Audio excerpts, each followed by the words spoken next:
Fala, gente linda! Bora para mais um encontro aqui no Me Deixa Podcast. E, gente, hoje o Me Deixa, ele quer polemizar, ele quer trazer reflexão. Nós vamos falar hoje sobre o fim do Setembro Amarelo. Mas, Regiane, o que é isso? O que você está falando? Olha, quem vai dividir essa discussão comigo e trazer uma reflexão muito bacana aí para você que está assistindo a gente é o Thiago Bloss, que é psicólogo, especialista, pesquisador na questão do nosso tema de hoje, que é suicídio. Thiago, seja muito bem-vindo mais uma vez. Coração para você ao Me Deixa Podcast. Obrigado, Regiane. Tô de volta. Tô de volta. E para quem não sabe, estamos gravando num domingo de manhã. Domingo de manhã. Domingo de manhã. Exatamente, exatamente. Thiago, vamos polemizar hoje? Vamos causar? Vamos lacrar? Ó, sem cancelar, hein, gente? Lacrar é uma coisa, cancelar é a outra. Então, por que o fim do Setembro Amarelo? E, na verdade, assim, né? Acho que para deixar claro para quem está assistindo a gente, né? É trazer reflexões. Não tem o certo nem o errado, é somente um ponto de vista que a gente vai trazer aqui. Mas o importante é que daqui vocês saiam com informações que ajudem o maior número de pessoas. Vamos lá, então. Bom, por que do fim do Setembro Amarelo? Por que o fim do Setembro Amarelo? Porque a primeira coisa que o pessoal vai perguntar assim, mas por que o fim do Setembro Amarelo? Maluco, né? Tá maluco? Querendo, é domingo de manhã, é por isso. Grava outro dia, grava outro Deve dia. estar com sono, né? Aí fica falando besteira. Isso aí. Bom, a ideia do fim do Setembro Amarelo já é algo que nós, da ciência, estamos constatando. A campanha já vai fazer 10 anos. Sim. E no último congresso de prevenção do suicídio que teve esse ano, mês passado, em Brasília, se chegou finalmente à afirmação, ao consenso, de que o Setembro Amarelo está produzindo o efeito iatrogênico. Né? O que é? Ele não está... O que é o iatrogênico? Iatrogenia é basicamente quando você...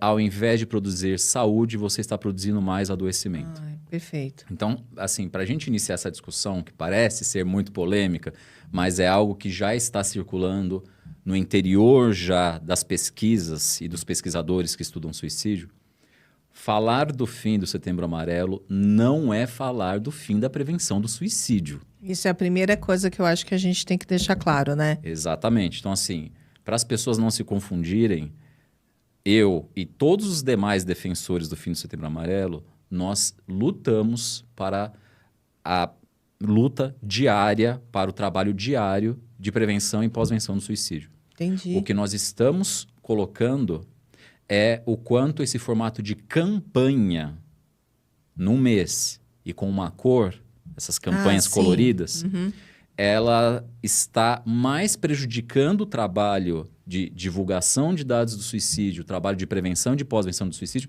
do que colaborando. E isso no contexto geral. Você diz em todas as campanhas, mas, por exemplo, se a gente fala de uma campanha de câncer de mama ou Novembro Azul, embora sejam temas diferentes, mas ainda assim... a gente está polemizando o Setembro Amarelo ou a questão das campanhas de cores? A princípio, as campanhas de cores. Tá. E aí eu vou explicar por quê. Bacana. Por que nós somos contra campanhas? Porque isso é um modelo sanitário anacrônico. Entendi. O modelo sanitário campanhista, ele é do início do século XX. Ele é do período pré-Vargas. E ele, as chamadas campanhas de saúde eram voltadas para doenças infecto-contagiosas. Era para vacinação contra a rubéola, contra a peste bubônica, varíola e etc, etc. A gente está pegando um modelo anacrônico do início do século XX, que já há muito tempo foi superado na saúde pública. E a gente está trazendo, além de um modelo anacrônico e voltado para doenças infecto-contagiosas, nós queremos usar esse modelo para a saúde mental, que não estamos falando de doenças infecto-contagiosas aqui. Sim. E aí, você estava falando dos outros, né? Sim. Curiosamente, hoje de manhã eu vi um artigo, que está na plataforma Cielo, vocês podem procurar lá, que está mostrando, por exemplo, como a campanha Novembro Azul está produzindo sofrimento desnecessário nos homens e gastos desnecessários do Estado em decorrência dessa hiperprevenção que se faz. Aí, de novo, isso não estamos falando que agora devemos abrir mão da saúde, da prevenção da saúde do homem. Não. É que esse modelo de campanha mensal, ele está levando a uma hiperprevenção desnecessária em alguns homens e a gastos desnecessários de parte do Estado. Então, assim, até dessa parte, assim, que é uma parte mais específica do Novembro Azul, que não é a minha área, também já está tendo crítica. Então, eu acho que esse é o grande ponto. Quando defendemos o fim do Setembro Amarelo, nós estamos defendendo o fim do modelo campanhista. Entendi. Nós defendemos, por exemplo, incondicionalmente o dia 10 de setembro, que é o Dia Mundial de Prevenção do Suicídio. Nós defendemos incondicionalmente esse dia. O que nós estamos sendo contra é o modelo campanhista. Okay. E qual que é o grande problema também do modelo campanhista? É que ele faz com que a prevenção do suicídio tenha anualmente um início, meio e fim. Passou setembro, todo mundo esquece de falar de prevenção do suicídio. Nada, né? Parece que as empresas, os profissionais, a sociedade de maneira geral diz, bom, eu fiz a minha parte, agora bora seguir para as outras cores, para os outros meses. Então, esse é o grande ponto.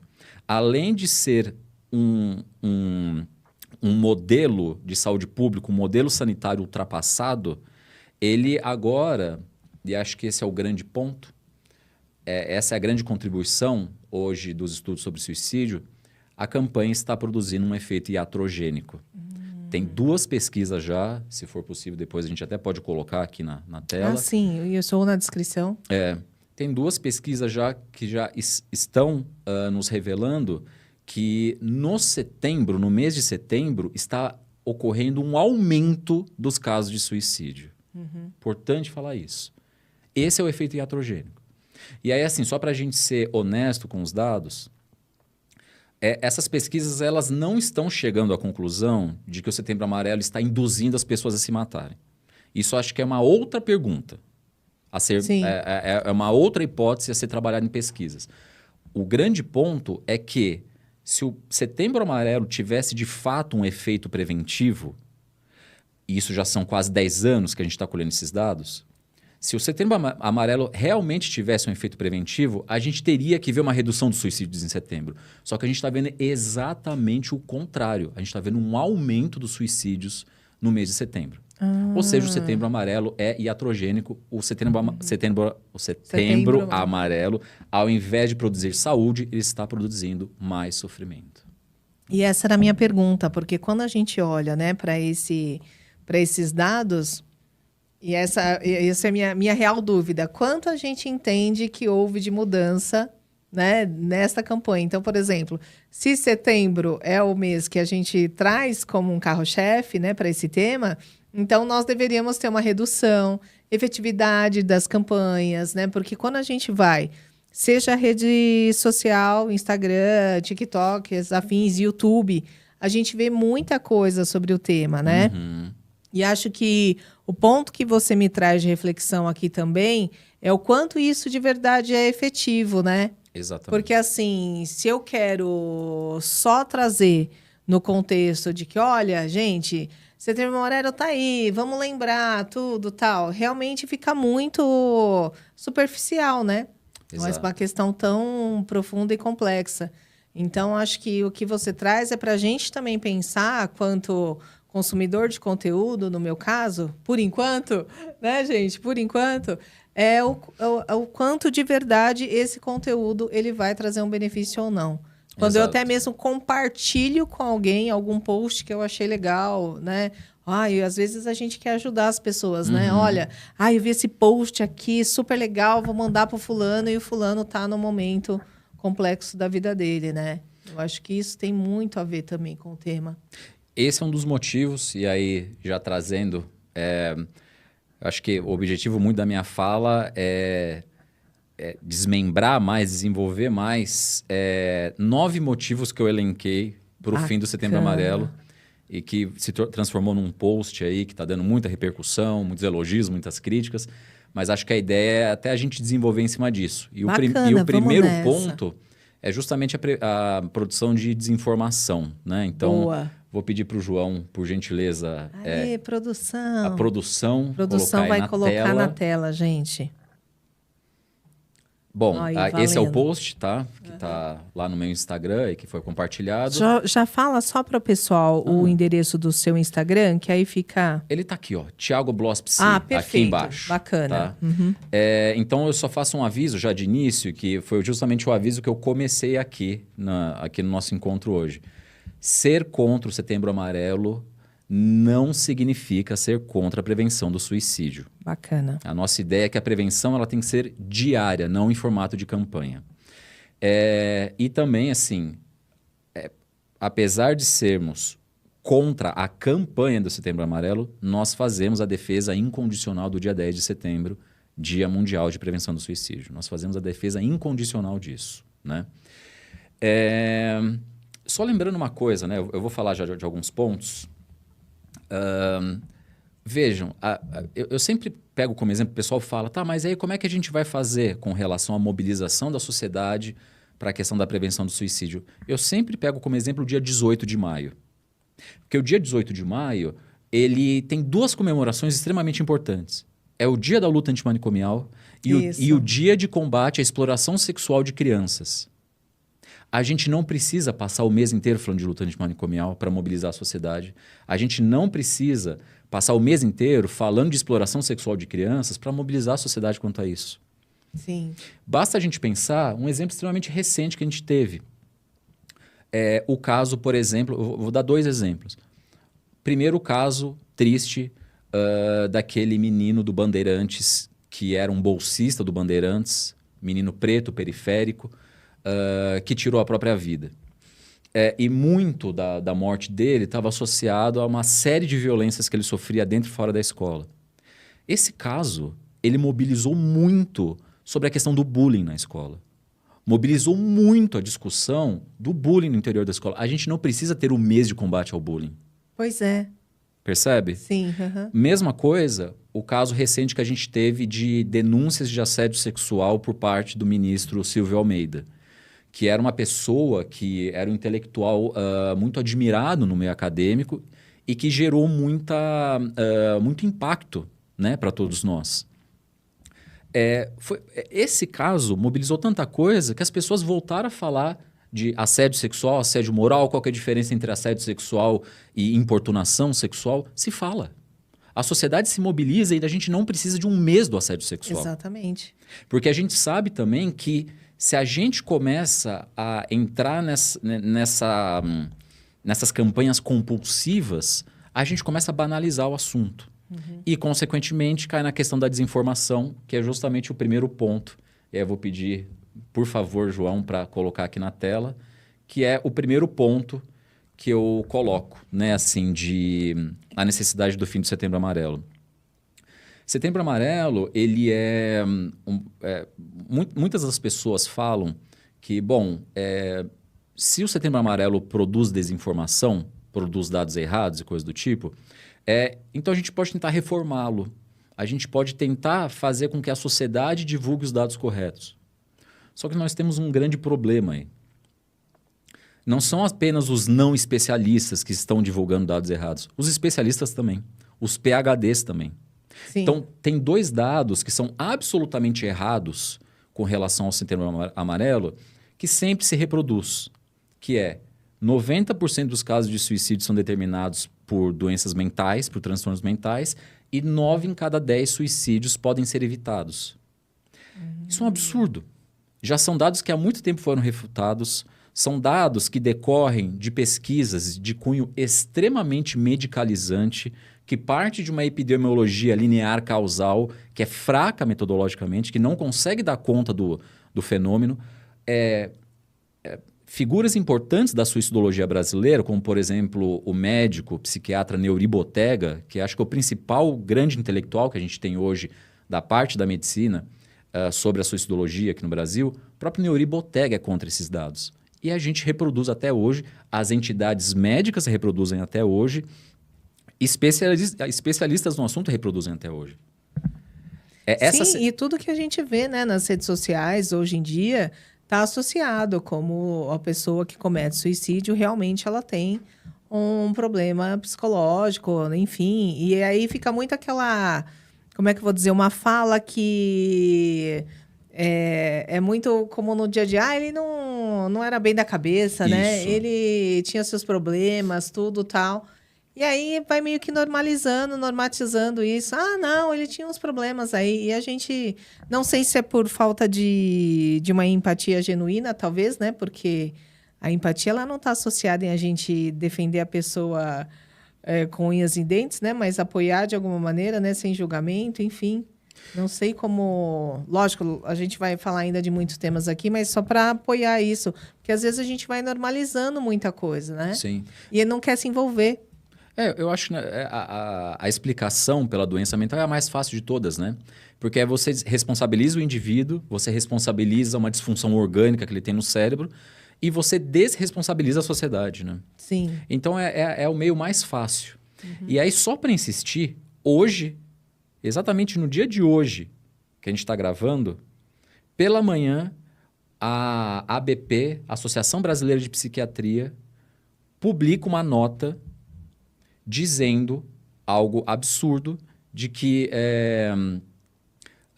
no Setembro Amarelo precisamos estar atentos aos sinais visíveis e não visíveis. Também a gente vai falar sobre isso daqui a pouco, mas isso é uma coisa que a gente insiste na campanha do Setembro Amarelo, que é uma coisa já impossível para a sociedade de maneira geral detectar sinais. Para profissionais de saúde é difícil detectar sinais.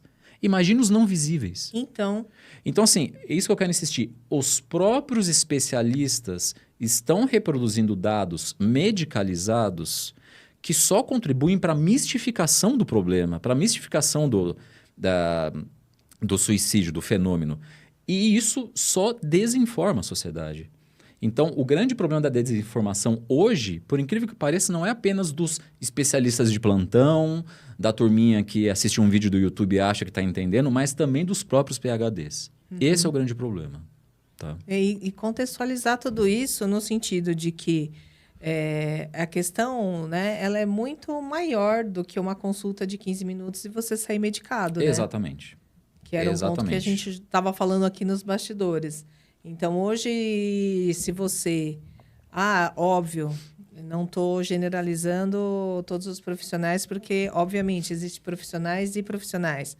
Mas para uma questão como essa, que a pessoa se vê no momento, que ela não vê saída, e a única saída que ela enxerga é como se eu sumisse literalmente do mundo, né? E é o que acontece, eu vou procurar uma ajuda, comumente é uma ajuda médica, psiquiátrica. Em 15 minutos ele sai de lá com uma medicação. Com diagnóstico. Isso, com diagnóstico, e você fala, caramba, e agora? O que essa pessoa vai fazer? E isso contribui, aí eu insisto, para quem está nos assistindo. Pessoal, suicídio não é doença. Ponto. Ponto. Suicídio é resultado de um sofrimento enorme. Mas o suicídio não é uma doença, não é uma anormalidade. Quem se mata não é um doente, não é um anormal. Só que, de novo, a produção dessas informações imprecisas, essas informações falsas, essas informações a repetição compulsiva dessas informações que já há muito tempo já foram refutadas, contribui para transformar as pessoas que pensam em suicídio ou que, infelizmente, se mataram, em doentes e em anormais. E aí vem o segundo ponto que eu quero insistir dos limites da campanha, e aí novamente vou pedir para a nossa produção colocar aí, que é o fato de ela ter se tornado um grande nicho lucrativo de mercado. Né?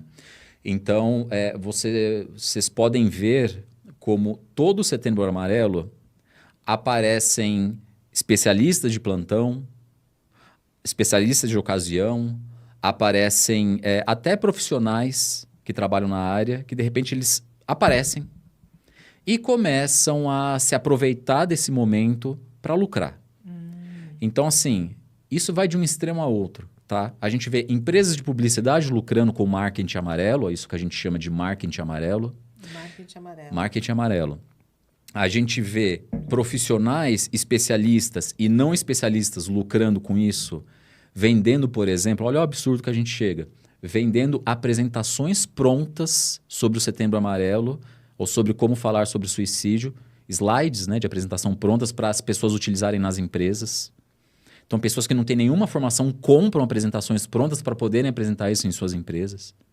A gente vê PhDs especialistas lucrando muito com a venda de cursos que ensinam você a falar sobre suicídio com outra pessoa, como se isso fosse prevenção.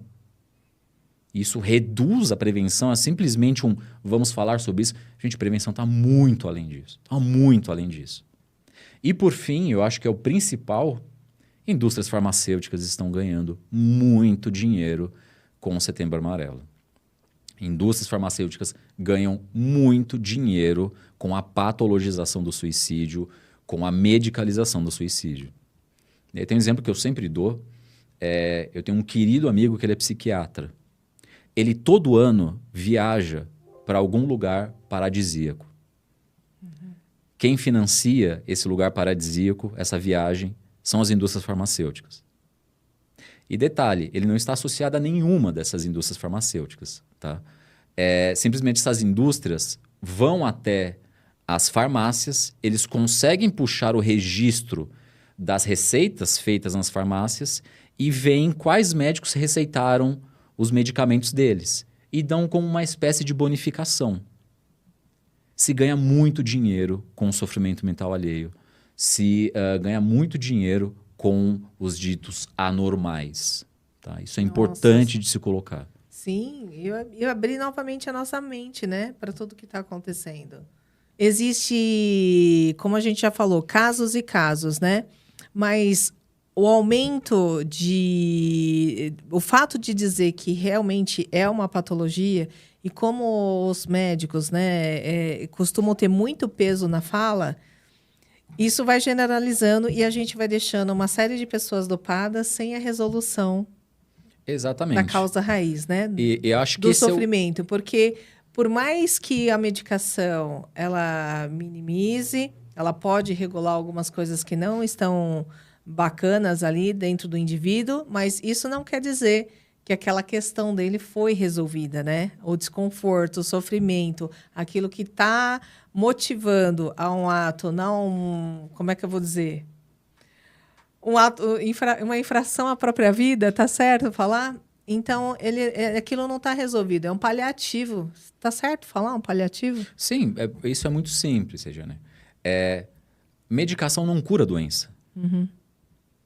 O que a medicação psiquiátrica, e a gente já vai falar disso daqui a pouco, mas eu já quero antecipar, não estou sendo contra a medicação de pessoas. Tem pessoas que precisam sim, e evidentemente precisam, de cuidados psiquiátricos. A grande questão é que a medicação psiquiátrica não cura a doença, não vai resolver o problema da pessoa. A gente diz que a medicação psiquiátrica, o que ela faz é diminuir o volume da dor, para a gente conseguir trabalhar com essa pessoa. Mas, por exemplo, quando o dado anterior, que 9 em cada 10 suicídios podem ser evitados, isso é um completo absurdo. Porque está justamente confundindo prevenção do suicídio com controle do suicídio, com impedimento. Achando que se a gente medicar todo mundo, a gente vai conseguir prevenir 90% dos casos. Isso não existe. Isso é um absurdo. Isso não é a realidade humana. Né? Então, assim, essa questão... Por que eu sou... Também é mais um elemento que eu considero o Setembro Amarelo incorrigível. Porque ele foi, enquanto campanha, introduzido no Brasil por entidades médicas. Então, ele sempre vai carregar o discurso medicalizado no seu trabalho de prevenção. Então, ele nunca vai abrir mão de falar esses dados patologizados, nunca vai abrir mão de abrir esse espaço lucrativo para as indústrias farmacêuticas. Sim. Assim, não dá para corrigir isso. Não dá. Né? Entendido. Vamos seguir. Vamos seguir. Deixa eu... Aqui... Pronto. Como a gente já falou no início, né? Então, essa questão da produção do efeito iatrogênico, de novo, quem está falando isso não sou eu, foram até os psiquiatras lá no congresso que falaram, tá? Então, assim, não sou eu, Thiago, psicólogo, eu também estou falando a partir do que os psiquiatras falaram lá no Congresso. E eu insisto, já temos 2 pesquisas que estão mostrando uma elevação dos suicídios em setembro. Depois a gente vai colocar a referência bonitinha aí. O que já acho que já é a prova científica de que o Setembro Amarelo está fazendo mal para as pessoas, não está fazendo bem. Né? De que o Setembro Amarelo não possui efeito preventivo de fato. Não possui. Tá? Esse é o ponto. Bom, e aí o quarto é a banalização do suicídio. Né? Então também vai muito do que a gente estava conversando. Quando ele se torna uma campanha... e tem mais uma bizarrice, tá, gente? Assim, Manda. Tem mais uma bizarrice desse modelo de campanha, que é o seguinte... o modelo sanitário campanhista do início do século XX, que ele tinha forte natureza higienista, ainda era um modelo que ele era realizado através de um programa do Estado. Então, por exemplo, a gente teve a famosa revolta da vacina, né? No início do século XX. Se deu a partir de um programa do Estado para a vacinação das populações, sobretudo as periféricas, né? Encabeçada pelo médico Oswaldo Cruz, etc, etc. Posteriormente, já na era Vargas, Getúlio Vargas ele fez a campanha de erradicação do analfabetismo. Era um programa orientado pelo Estado. O Setembro Amarelo não é orientado pelo Estado. A gente sequer temos uma política nacional de prevenção do suicídio. Nós não temos uma política nacional de prevenção do suicídio. Então, é um campanhismo que a gente está fazendo sem nenhuma orientação universal. O que a gente tem são diretrizes, lógico, feitas pelo Ministério da Saúde, mas a gente não tem um programa universal, um plano universal. Então, a gente está fazendo uma campanha que assim, é cada um por si. Cada um fala o que quiser. Então, assim, esse é um ponto que já contribui para a banalização do suicídio. E aí, o que você traz é muito interessante, porque quando a gente está falando dessa questão, né, de uma política, todas as histórias que a gente ouve começou com o caso lá nos Estados Unidos daquele menino que tinha o Maverick de 1900 e não sei quanto lá, que pintou de amarelo, e aí a fatalidade aconteceu dentro desse carro. E aí, mas ninguém conta, né, depois, realmente, se no próprio Estados Unidos, né, como é que isso foi trabalhado lá, se realmente houve alguma coisa que pudesse, como política real, né, ter impactado a sociedade de alguma forma. Isso a gente não escuta. A gente que escuta que a partir de um caos aconteceu lá a distribuição de algumas mensagens com a fitinha amarela e que tinha a gente está olhando aqui, se está travando a nossa apresentação ali. Se tinha alguma, assim, que tinha uma mensagem falando, né, para a pessoa, para alguém que se sentisse em sofrimento, procurar ajuda, ponto. Era uma ação pontual de um casal que teve o filho, né, perdeu o filho nessa situação. Mas eu não ouvi até agora ninguém falando, não, então, baseado nisso, né, lá nos Estados Unidos, realmente, houve uma política, teve uma diretriz assim, assim, assim. Não, então foi indo em polos que foi trazendo isso de alguma maneira. Não são todos os países do mundo que adotam o Setembro Amarelo. Todos os países adotam o dia 10. O dia 10 Aí sim, o dia 10 como o dia da mobilização, dia 10 de setembro. Mas, por exemplo, a Austrália, eles sequer falam de Setembro Amarelo. Eles falam, por exemplo, de uma campanha chamada Você Está Bem? Eles fazem essa pergunta. Você está bem? E aí se torna justamente o momento de reflexão universal para a gente conseguir responder essa pergunta. Sim. Lógico, eu tenho meus questionamentos a isso também, mas assim, vai para outra, só para dizer assim que não é uma regra universal. Vários países, inúmeros países não adotam o Setembro Amarelo. Né? E, de novo, acho que é importante isso que você traz, Regiane, porque está reduzindo a campanha do Setembro Amarelo apenas a um aspecto individualista, né? Não está se falando de políticas públicas de prevenção do suicídio. Isso, e eu acho que esse é o grande ponto. Só que aí é do meu ponto de vista, claro. Tá óbvio, vocês estudam isso, pode poder com mais detalhe. O que eu quero dizer aqui é que não invalida você dentro do seu microcosmo, fazer alguma coisa para. Então, de repente, esse casal conseguiu, de alguma maneira, dado o sofrimento deles, de repente, tocar alguém com essa mensagem e ter mudado ou ter aberto espaço para que pessoas em sofrimento pudessem buscá-los e conversar a respeito. Então, acho que isso traz uma perspectiva positiva, na minha visão, né? Então, falou, foi uma ação que foi tomada ali e que, de uma maneira ou outra, vai ajudar alguém, entendeu? Agora, eu acho que a grandeza que você traz, se a gente realmente quer impactar uma sociedade, é como é que eu posso ter uma ação social efetiva por parte do governo, né, dos administradores, para poder atuar, não vou dizer na causa raiz, mas na diminuição, né? Sim, exatamente. Entendi. Eu acho que o ponto é esse, né? Assim, e aí vem o quarto ponto da banalização do suicídio, que é justamente isso. A gente pegou uma parte da ação, que é o quê? Essa parte individual, tete a tete, de conversar com uma pessoa em sofrimento, e transformou isso no universal, né? A gente pegou uma parte e generalizou isso, universalizou isso. O que leva, e aí esse é o grande ponto da banalização do Setembro Amarelo, que essa repetição compulsiva do tema do suicídio está começando a fazer, está começando já desde o início, faz ele perder os critérios de profundidade, de verdade, e começa a abrir espaço para discursos que banalizam o tema, que vulgarizam o tema. Então, assim, ok, é importante que a Jade Picon fale de Setembro Amarelo como forma de trazer, de desmistificar o tema do suicídio para... Sim, é importante. Mas, ao mesmo tempo, eu insisto, quando a Jade Picon está utilizando isso como plataforma para ganhar views, para ganhar likes, é que está banalizando. Entendi. Eu até falo, né, no slide, a gente vê isso como está banalizado, como assim, é uma coisa que as pessoas parece que nem acreditam mais, porque já virou brincadeira, né? É nesse Setembro Amarelo aqui eu não vou responder para você, porque já sabe, é Setembro Amarelo, saúde mental, né, gente? Né? Nesse Setembro Amarelo eu não vou te xingar por conta disso.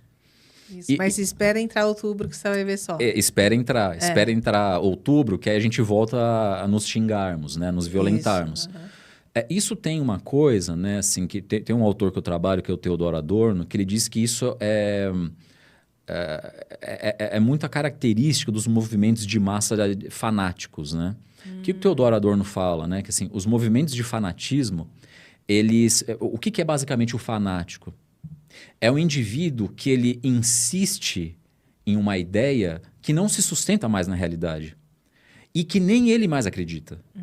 Mas ele repete tanto aquilo como forma de tentar acreditar naquilo que, na verdade, ele não acredita e que não se sustenta mais na realidade. Entendi. Né? Parece que o Setembro Amarelo está indo para isso. No fundo, as pessoas não acreditam mais nesse discurso de valorização da vida, lacinho amarelo e essas coisas, né? Só que insistem em sua defesa, né? Parece uma forma meio desesperada de... Não, mas a gente precisa continuar defendendo. Então, assim, eu insisto, quando começa essas ironias de que assim, veja bem, não vou te xingar, não vou responder para você nesse mês o que eu tô pensando, porque é Setembro Amarelo, saúde mental. Já tá mostrando que a campanha perdeu totalmente sentido. Sem dúvida. E aí, de novo, banaliza e vulgariza o tema do suicídio. Um tema que ele precisa ser tratado com seriedade, que é um tema que ele é um problema complexo que exige respostas complexas. E não simplesmente colocar lacinho, dizer, gente, saúde mental, tudo lindo, valorize sua vida. É muito mais embaixo a questão. Exatamente. É bem aqueles posts que a gente fala, né? Gratidão. Aí daqui a pouco você tá lá tretando com a pessoa, né? Você acorda no dia, gratidão, obrigado sol, obrigado dia, tô viva. E na hora que você entra no trânsito, você já começa a xingar, né? Matar. Isso, geral. Já foi o seu momento zen do dia, só foi ali no despertar. Depois você é tomado por outra coisa e fala, não, já vou xingando todo mundo, aí na volta já tá cansado, enfim. Exatamente. Não, e essa é a minha crítica, por exemplo, à campanha de valorização da vida, né? Porque tem uma questão anterior a gente fazer de que vida estamos falando. Então, assim, em 2017, 2018, eu e minha parceira de trabalho também, a Elis Cornejo, a gente fez um trabalho de prevenção do suicídio na Casa 1, aqui em São Paulo. Sim. Casa 1 é a principal casa de acolhimento à população LGBT que foi expulsa de casa, que está em alto risco, extrema vulnerabilidade. A gente vai escutar, por exemplo, a população trans que foi expulsa de casa, né? E a população trans é uma das que mais se mata dentro da população geral. Você escuta as mulheres trans e, sei lá, você pergunta... Tá, enfim, né? A gente aprende, né? O que se deve perguntar, o que não se deve. Qual que é o seu desejo? O que você pensa para o futuro? O que a gente ouve de resposta é: eu quero garantir que eu não vou ser morta hoje. Caramba. O meu futuro é garantir, é só ter uma garantia de que eu vou ter o que comer hoje. Como que eu vou chegar para uma pessoa dessa e vou falar: a vida faz sentido, se tem vida tem jeito? Isso é violento fazer isso com uma pessoa. Eu, Thiago, né, aqui, branco de classe média, eu, do alto do meu apartamento, vou ver o mundo pegando fogo lá fora e vou falar: gente, a vida vale a pena ser vivida. Sim. Isso produz culpa nas pessoas que estão em extremo sofrimento e que acham que a vida não vale a pena. Então, assim, tem uma coisa que eu sempre falo, até escrevi sobre isso, falo para os meus alunos: exigir potência de uma pessoa impotente é violento, é autoritário. Exigir potência a partir de discursos morais e moralistas de pessoas socialmente impotentes é autoritário, é violento. Você violenta uma pessoa fazendo isso. Exatamente. É tudo menos empático. Então é importante, porque eu quero insistir nisso. O Setembro Amarelo, o que a gente ouve? Valorize a vida vale a pena, a vida tem jeito e coisas do tipo. Isso. De novo, a gente pegou um pedacinho da campanha, um pedacinho das ações. Ah, Thiago, você está querendo dizer que isso não é importante? Eu estou dizendo, e a minha grande crítica é: nós pegamos esse micro pedaço, esse 0,1% da campanha e transformamos em 100%. Esse é o grande problema. E é aqui que reside a grande banalização do suicídio. E por ter ficado, não sei se é a palavra certa, mas por ser algo automático, né? Ele acaba sendo normalizado no dia a dia e até mesmo dentro das próprias empresas. Ah, então, nossa, agora é Setembro Amarelo, depois Exato. é Outubro Rosa, depois é Novembro Azul. O que a gente vai fazer?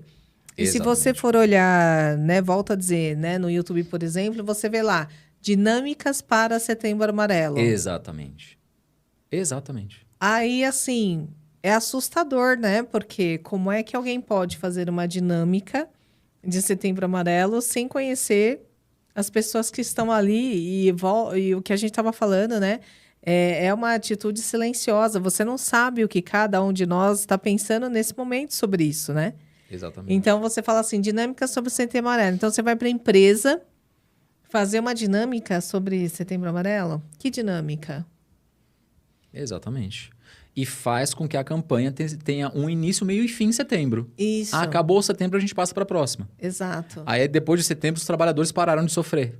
É isso. Porque ele só tem setembro para sofrer. Também você já quer furar a campanha. Não ficou legal isso? Viu? Tá vendo? Então, esse é o ponto. Esse é o ponto. E aí, em outubro, entra Outubro Rosa. Você já quer levar isso. Aí a gente se preocupa com as mulheres. Isso, aí você quer levar para outubro. Entrou em não dá novembro, certo. esquece as mulheres, vão pensar só nos homens. Vão botar os homens para fazer exame de próstata. Exato. Percebe como uma coisa empobrecedora? Aí você quer que um toma conta do outro? Não. Pois é. Por favor. Esse é o ponto. Isso que estamos falando é o tema do próximo tópico, que é a medicalização do sofrimento humano. Né? E aí, já para conceituar, né, para vocês, o que eu estou falando quando eu digo medicalização do sofrimento. Não confundam medicalização com medicação. Tá. A medicalização do sofrimento e mais a medicalização da vida é nós utilizarmos o pensamento médico e as categorias médicas para explicar toda a vida humana, inclusive as esferas social, política, econômica, etc. Então, é utilizar as categorias médicas do saúde, doença, esse binarismo, né? Normal e anormal, fatores diagnósticos, ideia de diagnóstico, usar a ideia de homeostase, de equilíbrio, tentar utilizar essas categorias para compreender, por exemplo, o humano. Sim. E para além do biológico, por exemplo. Isso é medicalização do sofrimento humano. Então, o dado dos 90%, 90% de suicídios, esse dado equivocado, o que ele faz basicamente? Ele está dizendo que o suicídio, além de uma doença, ele é causado por distúrbios neuroquímicos. Basta então a gente, aí sim, medicar corretamente esses distúrbios neuroquímicos que a gente consegue evitar 9 em cada 10 suicídios. Isso é um delírio. Isso é um delírio científico. Não tem sustentação científica esse dado. E aí, de novo, o que é importante de insistir? Quando eu falo em medicalização da vida, eu não estou falando, não é uma crítica a médicos, mas a hegemonia de uma visão. Um psicólogo pode ter uma visão medicalizada. Uma nutricionista pode ter uma visão medicalizada. Assim, qualquer profissional pode ter essa visão medicalizada. Isso que é importante as pessoas saberem.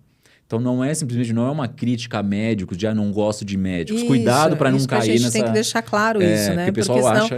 vai achar que a gente está fazendo uma crítica aos médicos aqui, não é isso. Exatamente.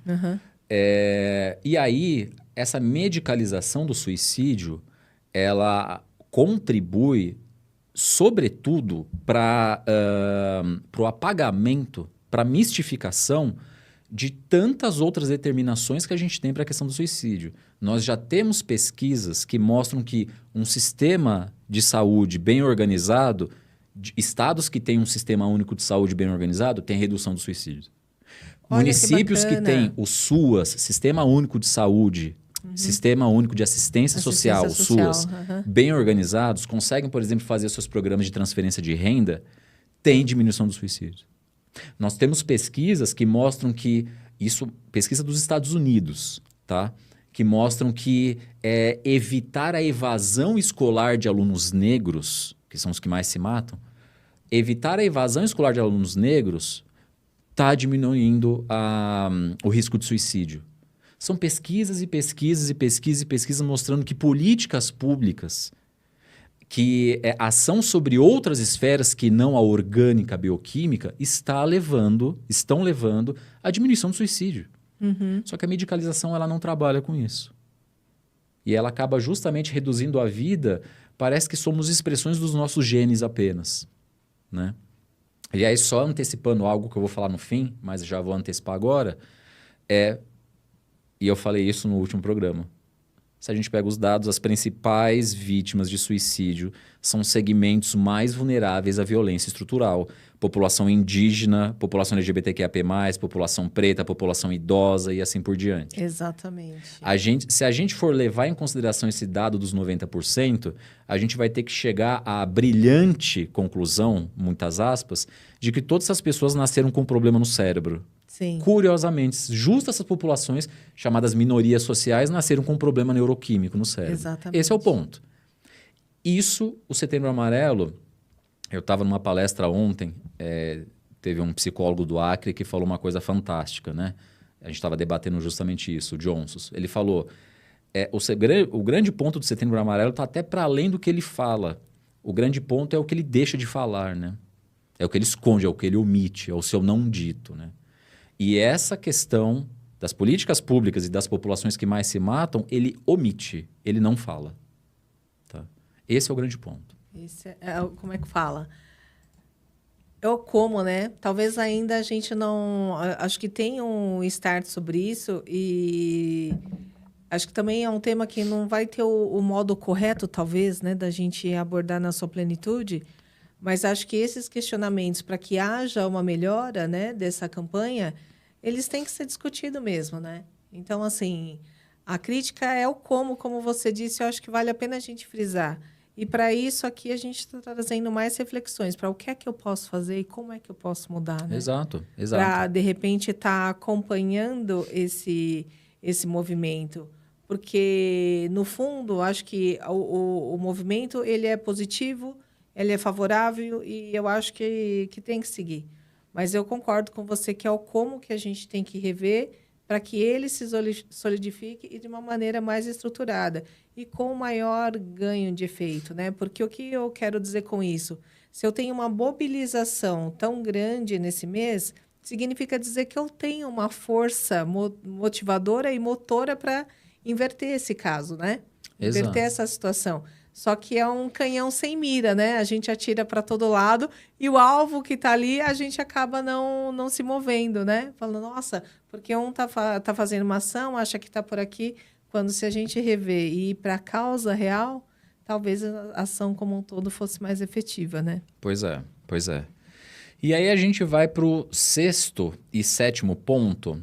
Então, acho que os dois dialogam, que o 6º ponto, e aí, João, por favor, reduziu a produção. Produção. O 6º ponto é que o Setembro Amarelo reduziu o cuidado em saúde, né, em saúde mental, uma mera ação motivacional isolada. E ela dialoga também com o 7º ponto, que reduziu o político, a dimensão política do cuidado, ao empreendimento individual, né? O que esses dois pontos vão trazer? Eu acho que o anterior foi o que a gente conversou. Setembro Amarelo, ele se reduziu a simplesmente uma campanha motivacional. Distribuição de lacinhos, de canecas, de frases motivacionais, mensagens positivas, e parou nisso. Simplesmente parou nisso, né? E é isso que eu insisto, não é à toa que temos empresas de publicidade especializadas em marketing amarelo. Então isso já é um grande ponto complicadíssimo, assim, preocupante. E que junta com o 7º ponto, que é o fato de ter reduzido o político a um empreendimento meramente individual. E aí vem também uma grande questão, e é isso que eu insisto como o Setembro Amarelo é incorrigível, uma das grandes mentiras que se conta do Setembro Amarelo é esteja atento aos sinais. E reduz a prevenção do suicídio ao empreendimento individual, né? A simplesmente você estar capacitado. Então, assim, veja que reduz a uma relação em que, de um lado, está a pessoa que é supostamente capacitada. E eu estou dizendo supostamente porque nós, profissionais de saúde, temos dificuldade de ver sinais.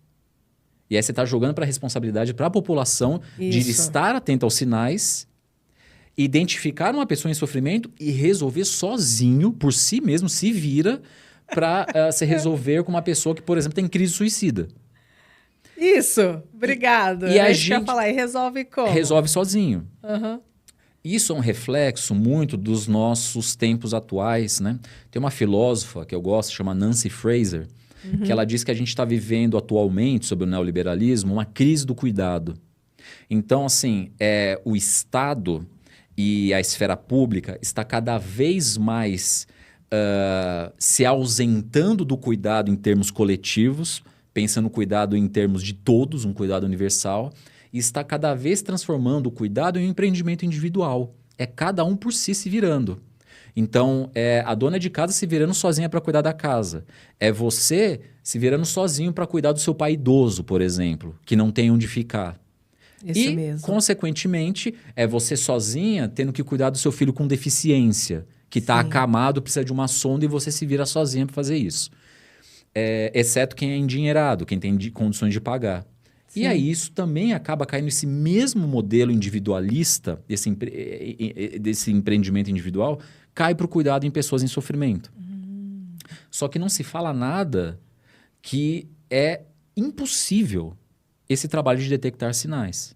E eu vou dar um exemplo. Eu trabalho com grupos de pós-venção do suicídio, que é grupos de pessoas enlutadas pelo suicídio, que perderam alguém pelo suicídio. A gente ouve no relato dessas pessoas, ou essas pessoas falam, isso é constante, tá? Mas, sei lá, o meu filho, o meu pai, minha irmã, não sei, não tinha sinais. Não tinha sinais evidentes. E aí a gente ouve dessas pessoas, em seu longo trabalho de luto, que em um determinado momento essa pessoa chega para nós e fala assim, nesse final de semana resolvi mexer no caderno dele, que ele deixou, e achei lá no meio do caderno um trechinho pequenininho que ele escreveu que ele dizia que a vida não fazia sentido. Normalmente esses sinais a gente só detecta depois que a pessoa se foi. Então assim, os sinais, eles existem sim, mas eles são difíceis de detectar e nem sempre estão visíveis. E aí eu retorno para insistir com vocês como essa campanha é incorrigível, Eu retorno no que eu falei no início da minha fala. Hoje, a Associação Brasileira de Psiquiatria fez um post. Foi a Associação Brasileira de Psiquiatria que trouxe a campanha do Setembro Amarelo para o Brasil.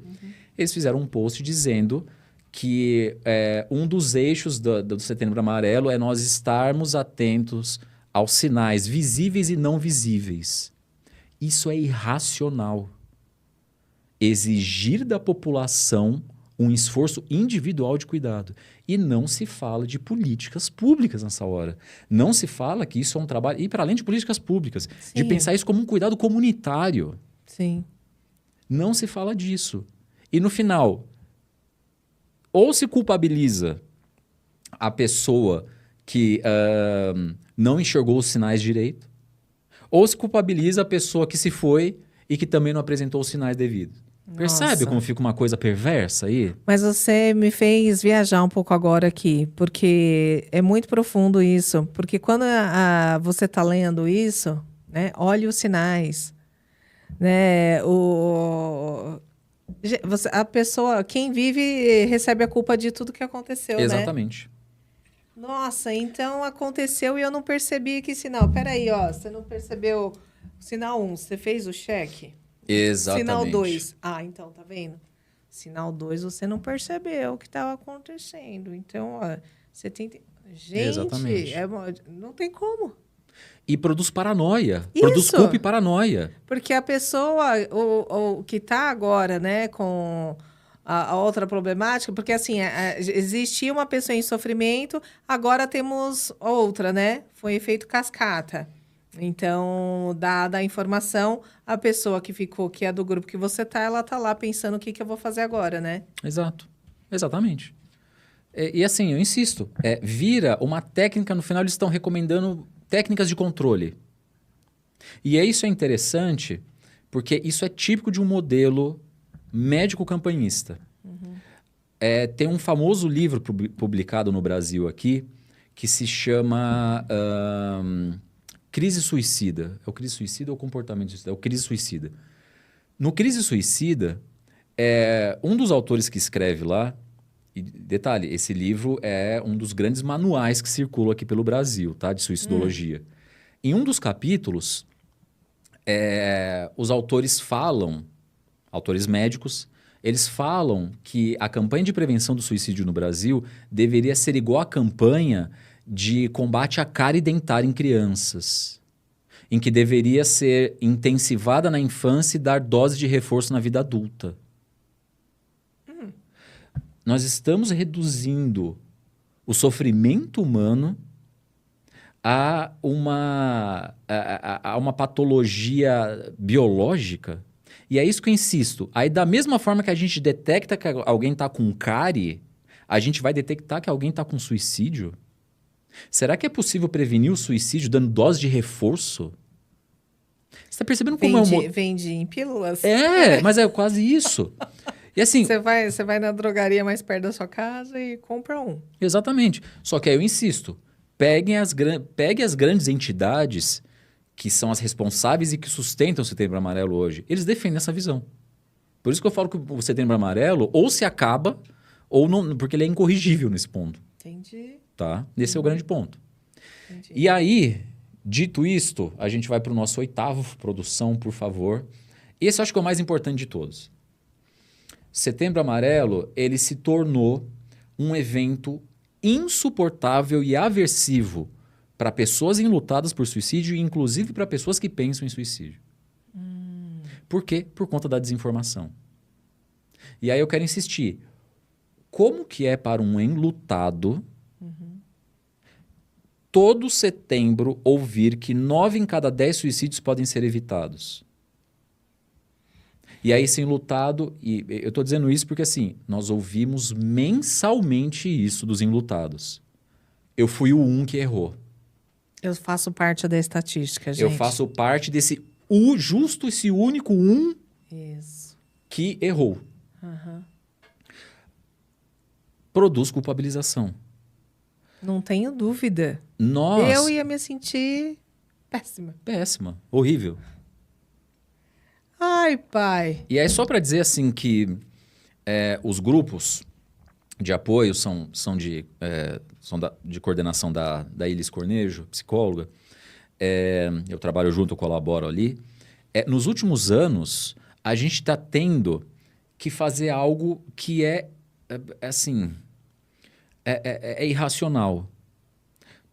A gente faz os grupos em todo o último mês, em todo o último final de semana do mês. E o último grupo que a gente teve em agosto, a gente teve que fazer um trabalho com os enlutados de como sobreviver ao Setembro Amarelo. Só que a gente tem feito isso nos últimos anos. Porque os próprios enlutados dizem que o Setembro Amarelo é insuportável. Por que a gente não escuta os enlutados por suicídio? Porque não escutam nós, profissionais, que estamos nesse chão de fábrica. Uhum. A gente não está tomando decisões de um gabinete, de uma torre isolada da sociedade. A gente está nesse chão de fábrica. Profissionais dizem que é insuportável. Enlutados dizem que é insuportável. Pessoas que pensam em suicídio dizem que é insuportável. Por que não se escutam essas pessoas? Então, esse acho que é o grande ponto. Quem é que decide as políticas, então? Uhum. São pessoas em gabinetes distantes que sequer conhecem um fenômeno? Ou são as pessoas que estão nesse chão de fábrica? Né? Então, eu insisto, uma das coisas mais bizarras, mais irracionais que a gente tem que chegar ao ponto de fazer é todo mês de agosto preparar os enlutados por suicídio para conseguirem sobreviver ao setembro. Sabendo que vai ser um mês de muito gatilho, muito julgamento, muita culpabilização deles. Exatamente. Absurdo isso, assim. Exatamente. Absurdo, faz o menor sentido. E através de um momento que... e trazer essa questão tão superficial, né? Que você delega para o outro de maneira simplória, tipo, perceba os sinais. Se torna um empreendimento. A gente está... Isso. Então, a gente sai com essa mensagem, né? Ó, perceba os sinais. Se você está em sofrimento, procure alguém. Né? Óbvio, não... Tem um trabalho aí do CVV que eu acho que é #Perfeito Sem Defeitos, né? E que tem que ser falado o tempo todo sobre ele, na minha visão. E é isso, né? Você fala assim, não pode ser reduzido e virar um padrão. O problema é quando a gente coloca todo mundo num grande padrão. Exato. Uma situação crítica colocada num grande padrão. Exatamente. Esse e, de novo, ponto. em algo que, assim, além de não ter planejamento... Ele não está fazendo uma autoavaliação, uma autocrítica. O Setembro Amarelo é uma campanha que não faz uma autocrítica. Uhum. Eu quero fazer um comparativo, não sei se ele é infeliz ou não, principalmente para quando a gente fala da questão de empresas. E você falou chão de fábrica. Eu sou da área de indústria. A gente foca em empresas que o foco dela é indústria, né? Qualquer tipo de produção. Quando você entra dentro de qualquer empresa séria, no caso, a prevenção de acidentes é algo indiscutível. Não tem discussão. A questão da segurança. Quando a gente fala dentro da empresa, tem normas, tem um monte de coisa, políticas, tudo, internas, né, do mundo corporativo que fala isso. E isso é, das empresas muito sérias, isso é indiscutível. Tipo, descer escada com a mão no corrimão. Não desceu, você vai ter uma penalização sobre isso. E é levado muito a sério. E quando a gente fala dessa questão do suicídio, a gente não pensa muito sobre isso, né? Como é que eu vou fazer para prevenir? Em qualquer ambiente. Eu não vou colocar, obviamente... sei lá, dentro aqui do meu estúdio, que é uma empresa, alguma questão sobre isso, né? Sei lá. Mas também eu, no caso, me coloco nessa posição, eu nunca parei para pensar. Uhum. Hoje a gente traz essa conversa aqui porque é um estúdio, é um canal, a gente, né, quer levar a informação. Mas quanto às pessoas que chegam aqui, os meus clientes, né, as pessoas que trabalham aqui, os prestadores de serviço, como é que eu faço? A gente não discute isso. Mas quando eles estão descendo a escada, eu falo, põe a mão no corrimão. Exatamente. Aliás, só para comparar, né, assim, a bizarrice, se a gente quisesse transpor esse modelo, né, dessa comissão de prevenção de acidentes em empresas para o mundo do suicídio, seria a mesma coisa de você colocar uma escada numa empresa sem corrimão e falar para o indivíduo, em todo mês de setembro, tem equilíbrio para descer as escadas. É o que o Setembro Amarelo faz. Se vira, tenha você equilíbrio. Se você perceber alguém que não tem equilíbrio, que vai descer as escadas, tente achar os sinais e cada um por si. E, por exemplo, não coloca um corrimão, não coloca ali piso antiaderente e tal, etc. Não, piso aderente, não antiaderente. E aí, por exemplo, não coloca isso, não faz uma política de fato de prevenção. Isso mesmo. Esse é o ponto. O Então, Setembro Amarelo faria a gente isso. tem políticas de segurança, né? Tem um monte de diretriz, normas, tem um monte de coisa, né? Isso é conceituado em todas as grandes companhias, né? No geral. Então, existe um órgão para isso, que era o que a gente deveria ter no nosso contexto para essa questão da saúde também, né? Exato. E, lógico, dentro do que é possível, a gente tem que parabenizar algumas ações que eu quero dizer assim, trabalho em CAPS, trabalho no SUAS, trabalho... Né, o que essas pessoas, dentro do contexto que elas estão lá, elas podem fazer, eu não tenho a menor dúvida que elas fazem. Agora, como a gente traz essa campanha numa imensidão que ela seja mais efetiva, né? Exato. É aí que eu acho que eu até continuo assim o nosso papo, indo já para o nono ponto e último, nono e último ponto, que eu acho que responde a isso, né? Assim, de que o nono ponto coloca que Setembro Amarelo não defende, né, o que realmente importa, né? Nós já temos dados, e eu repito, suficientes mostrando que vulnerabilidades das mais diversas estão intimamente relacionadas ao suicídio. Isso quer dizer o quê? Que para nós, eu sempre falo isso brincando, mas é real. Para nós prevenirmos o suicídio, a gente não precisa fazer campanha de prevenção do suicídio. Exemplo, você fazer um trabalho muito bem feito numa escola de, por exemplo, prevenção e reflexão sobre o bullying, questão de gênero e sexualidade, e assim por diante, tem um efeito muito mais... tem um efeito muito maior de prevenção, por exemplo, sobre o suicídio, o comportamento suicida, do que ficar falando de suicídio e atento aos sinais, lacinho amarelo e etc. Eu acho que esse é o mesmo ponto quando a gente vai pensar em ações das empresas, né? Tem empresas que chamam a gente para fazer trabalhos, né? E, enfim, eu acho que 2 pontos principais a gente sempre vai refletir, né? Assim,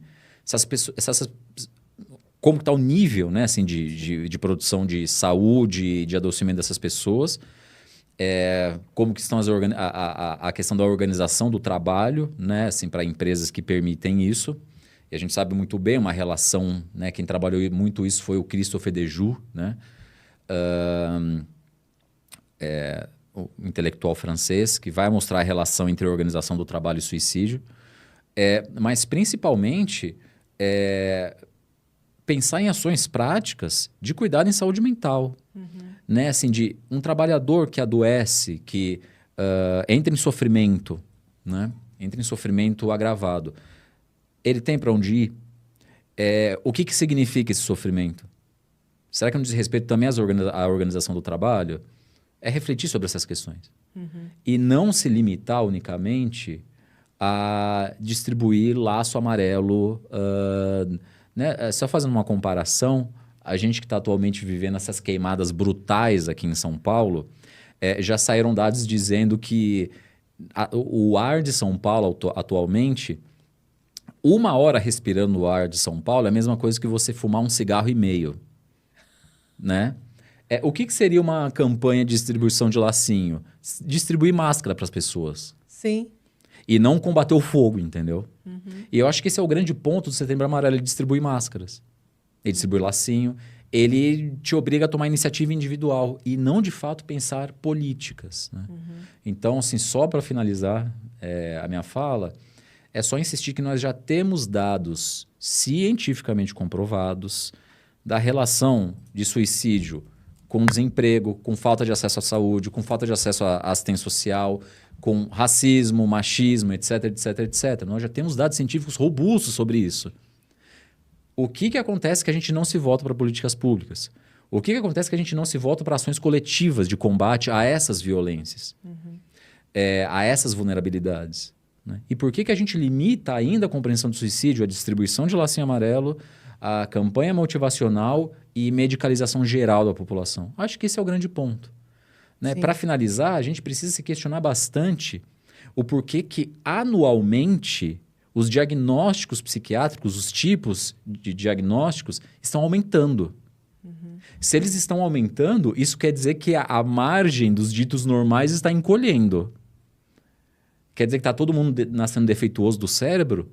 Ou tem uma sociedade que está produzindo adoecimento em nós? Essa é a grande reflexão. Sim. Esse é o grande ponto, assim, para a reflexão sobre Setembro Amarelo. Que caminho nós estamos seguindo, né? Enquanto sociedade. Exato. Porque, na verdade, é diferente de uma... Talvez, né? Aí fica a minha reflexão aqui, enquanto a gente está conversando. Quando eu estou falando de uma patologia, de repente, real, né? Que seria aí o câncer de mama, o câncer de próstata, que vem em setembro e novembro. A gente está falando de algo físico real que se manifestou ali e precisa de um tratamento real. Quando a gente vai para a questão do Setembro Amarelo, eu não preciso ter esse mês de referência a isso, né? Eu preciso ter uma conscientização genuína e 24 horas por dia sobre isso, né? Exatamente. Eu vou tratar sobre isso. Agora, eu queria só fazer uma observação aqui. Quando a gente fala desses aspectos, que nem você trouxe, e acho até, de repente, para a gente ter... Para quem está ouvindo a gente, algo mais prático da realidade que você e a Elis acompanham, quando a gente fala...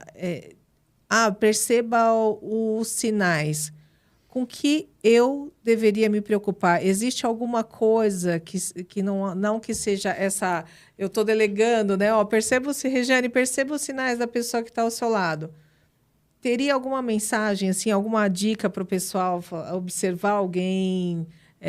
Como é que eu, de uma maneira mais prática, lido com isso? No final, sim.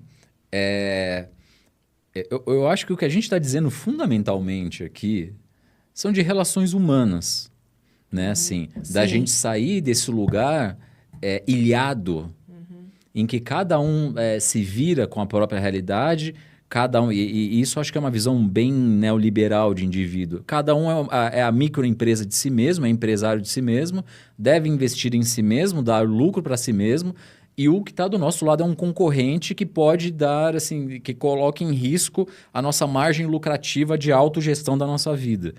Assim, acho que o primeiro passo quando a gente fala assim, é romper isso. Assim, não enxergar o outro como um concorrente, mesmo porque assim, né, não existe um mínimo de humanidade sem se pensar no universal, no coletivo, no que está do lado. Né? Sim. Quando a gente diz, né, estar atento aos sinais, são mudanças de comportamento. Né? Então, assim, são essas mudanças de comportamento geral que a gente vê da rotina da pessoa, ou a pessoa tem uma mudança de humor e coisas do tipo.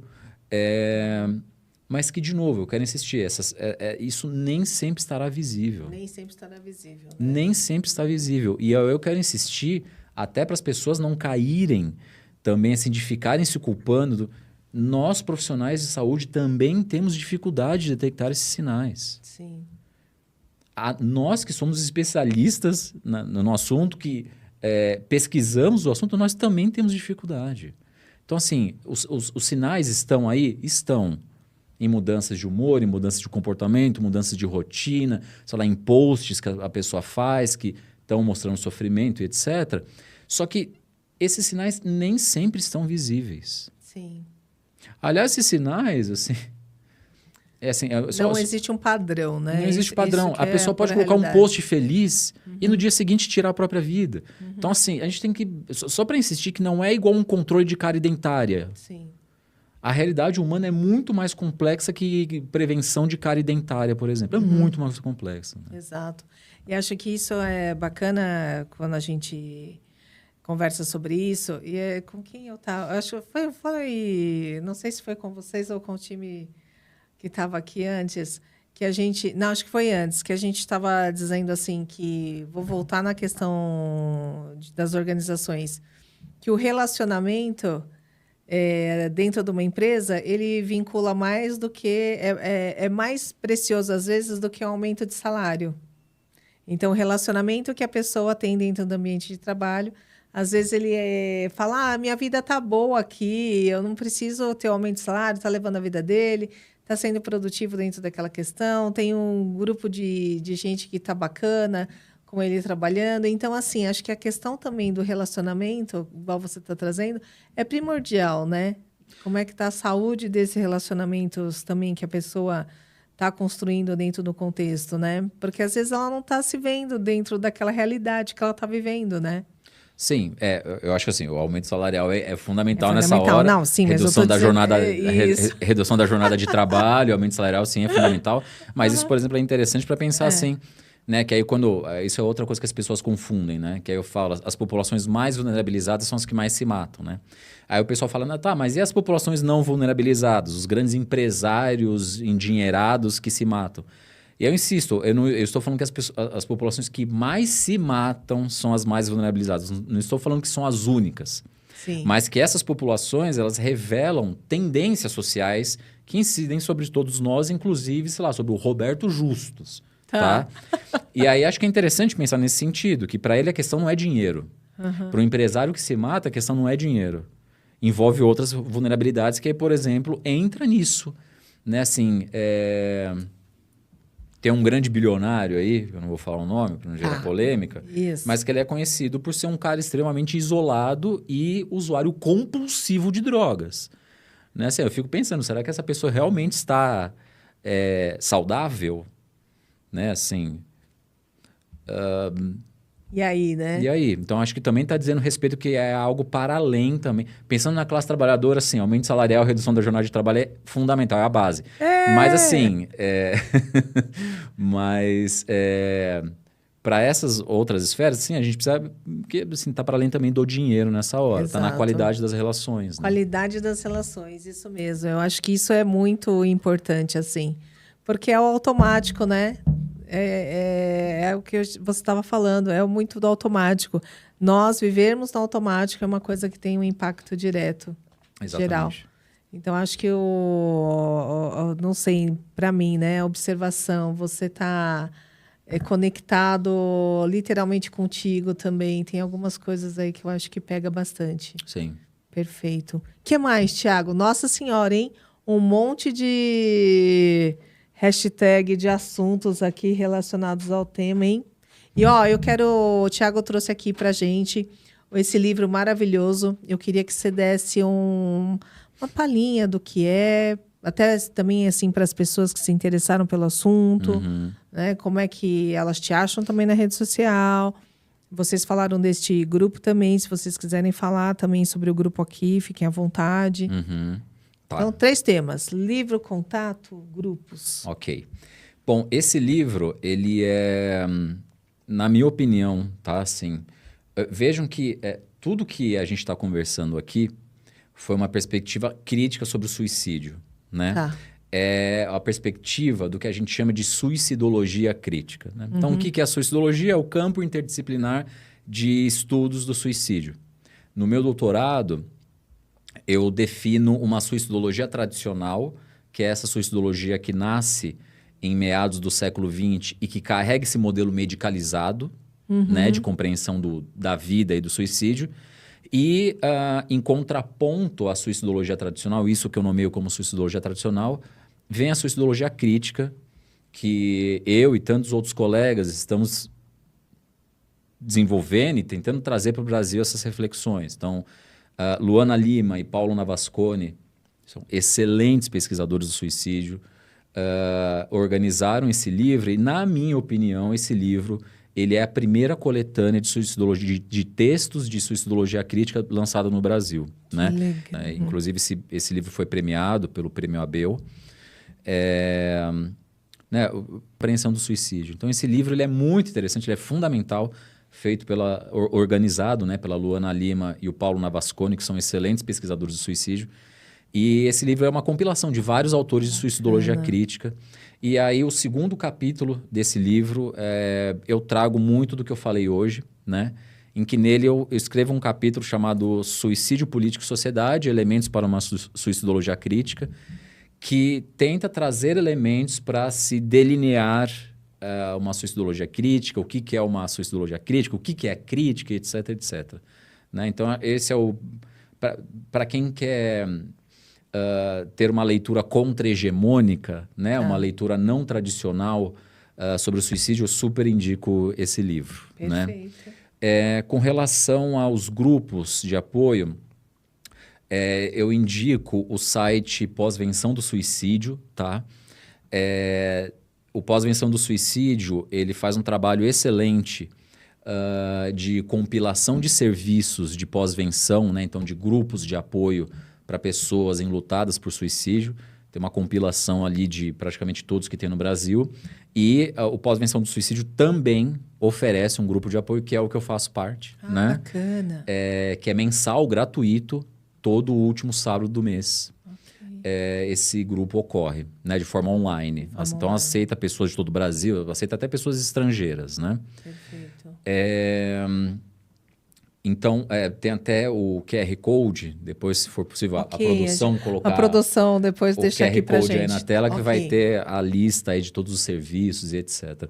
E, por final, Jane, acho que o mais importante é onde pedir ajuda, né? Isso. Então, se você está diante de alguém que está em sofrimento grave, etc. Bom, em caso de crise, a gente sempre indica, por exemplo, se é um caso muito grave de crise, chamar o SAMU, né?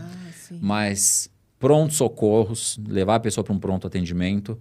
E eu sempre indico os nossos serviços de saúde mental, o CAPS, e para quem é aqui de São Paulo, o CAISME, que é um serviço absolutamente fantástico para o acolhimento de pessoas que estão em crise suicida, o CAISME, né?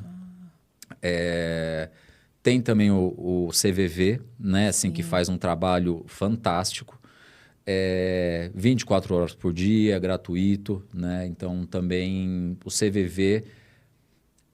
assim, eu conheço pessoas que precisaram contar e pessoas que nem estavam em crise suicida, mas estavam com sofrimento, precisavam de... E foram muito bem recebidas pelos profissionais do CVV. Legal. Então, eu super indico o CVV também. Nossa, bacana, gente. Então, temos o kit completo. Kit completo. E a última mensagem... Por favor. Só para... Eu quero reforçar isso aqui para quem está assistindo. Ser contra o Setembro Amarelo é ser contra a campanha do Setembro Amarelo. Não é ser contra a prevenção do suicídio. Estamos fazendo a defesa incondicional do dia 10 de setembro, que é o dia da prevenção mundial do suicídio. Estamos fazendo a defesa incondicional da prevenção e da pós-venção diária do suicídio, sem a necessidade desse modelo campanhista, sanitarista, higienista, antigo, anacrônico e que não faz mais sentido. É isso.